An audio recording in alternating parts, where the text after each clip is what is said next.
And now I have the honor of inviting to the floor His Excellency Mr. Ararat Mirzoyan, Minister of Foreign Affairs of Armenia. Minister.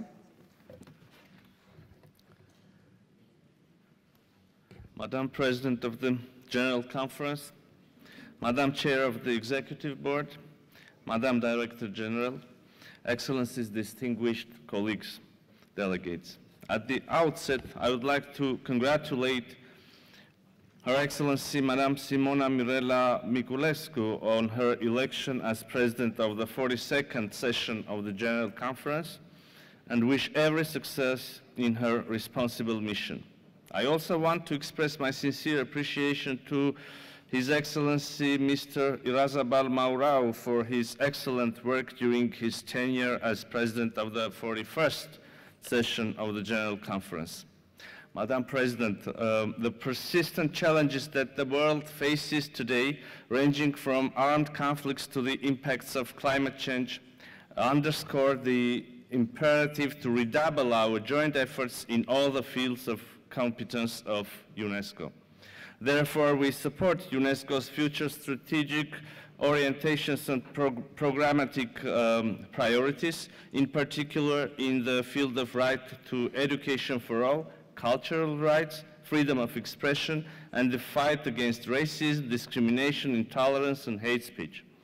As a member of the Executive Board, Armenia will further contribute to the successful implementation of programs in favor of the global priorities Africa and gender equality, as well as priority groups, youth, and small island developing states. As a co-chair of the group of Friends of Small Island Developing States, we will continue to support the implementation of operational strategy to address the systematic vulnerabilities of this group of states. Armenia stands firmly behind UNESCO's endeavors to protect cultural heritage, especially in the regions affected by conflicts and natural disasters, and condemns any attacks of cultural symbols due to the diverse origins or identities. In this regard, Armenia reiterates its commitment to further contribute to the restoration of Iraqi documentary heritage in the framework of UNESCO's flagship initiative, Revive the Spirit of Mosul. 2024 marks the 70th anniversary of the 1954 Hague Convention on, and this landmark occasion creates an important momentum for renewing the commitment of the international community for protection of cultural property during armed conflicts. Armenia stands ready to contribute to observation of this important anniversary.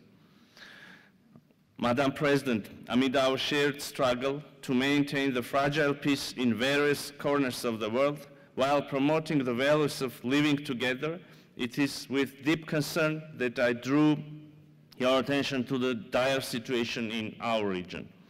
The 10-month-long blockade of Nagorno-Karabakh by Azerbaijan, humanitarian crisis, absence of food, medicine, gas and electricity supplies, and as a culmination, the large-scale military offensive and indiscriminate targeting of the civilian population and infrastructure resulted in forcible displacement and ethnic cleansing of the entire indigenous Armenian population of Nagorno-Karabakh, leaving behind their homes, shrines, and the millennia-old cultural and religious heritage. Armenia is currently facing a massive influx of more than 100,000 refugees from Nagorno-Karabakh, among them 30,000 children who fled their ancestral homeland in just a few days under the fear of persecution and atrocity crimes.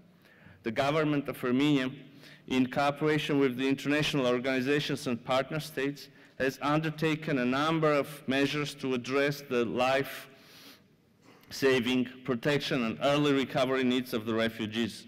In this regard, I wish to extend Armenia's gratitude to the UNESCO and its Director General for the rapid deployment of UNESCO's emergency mission to Armenia for the assessment of educational needs of refugee children. With regard to the cultural and religious heritage left in Nagorno-Karabakh, its protection from vandalism and looting is crucial. Since the fall of 2020, the Republic of Armenia has consistently alerted the international community on state-led policy of Azerbaijan of destruction, desecration and appropriation of the vast religious and cultural heritage in and around Nagorno-Karabakh.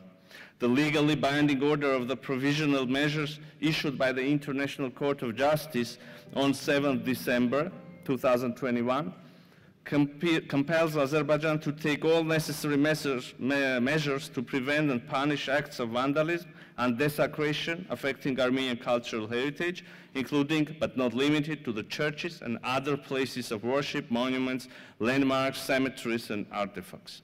Deployment of UNESCO's independent fact-finding mission to Nagorno-Karabakh with the view of independent monitoring and mapping of the Armenian cultural heritage is a key prerequisite to prevent destruction and distortion of their cultural property, as was the case with the complete annihilation of the Armenian cultural heritage in Nakhichevan between 1997 and 2006.